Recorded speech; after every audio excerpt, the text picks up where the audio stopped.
చేస్తూ ఉంటారు. ఎప్పుడు ఏదో వస్తువును పట్టుకుంటూ ఉంటారు.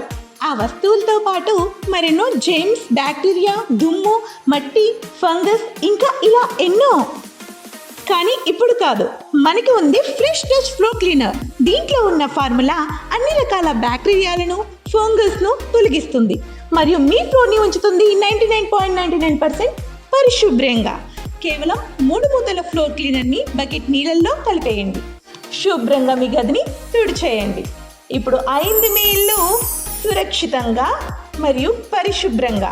ఫ్రెష్ టచ్ ఫ్లోర్ క్లీనర్ మీ ఇంటిని ఫ్రెష్గా ఉంచుతోంది.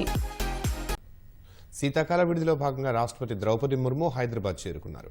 సికింద్రాబాద్ బొల్లారంలోని రాష్ట్రపతి నిలయంలో బస చేయనున్నారు. ఆంధ్రప్రదేశ్లోని గన్నవరం నుంచి ఆమె ప్రత్యేక విమానంలో హకీంపేటలోని వాయుదళ శిక్షణ కేంద్రానికి చేరుకున్నారు. గవర్నర్ జిష్ణుదేవ్ వర్మ, ముఖ్యమంత్రి రేవంత్ రెడ్డి, ప్రభుత్వ ప్రధాన కార్యదర్శి శాంతికుమారి, మంత్రులు, అధికారులు రాష్ట్రపతిని ఆహ్వానించారు. అనంతరం ద్రౌపది ముర్ము భారీ కాన్వాయ్తో రాష్ట్రపతి నిలయానికి చేరుకున్నారు. ఈ నెల 21వ తేదీ వరకు ఇక్కడే ఉండనున్న ముర్ము వివిధ కార్యక్రమాల్లో పాల్గొనున్నారు. బుధవారం రాష్ట్రపతి నిలయంలో పలు అభివృద్ధి పనులను ప్రారంభిస్తారు. శుక్రవారం రాష్ట్ర ప్రభుత్వ ప్రతినిధి బృందం, అధికారులు, పౌరులతో ఎట్ హోం నిర్వహిస్తారు.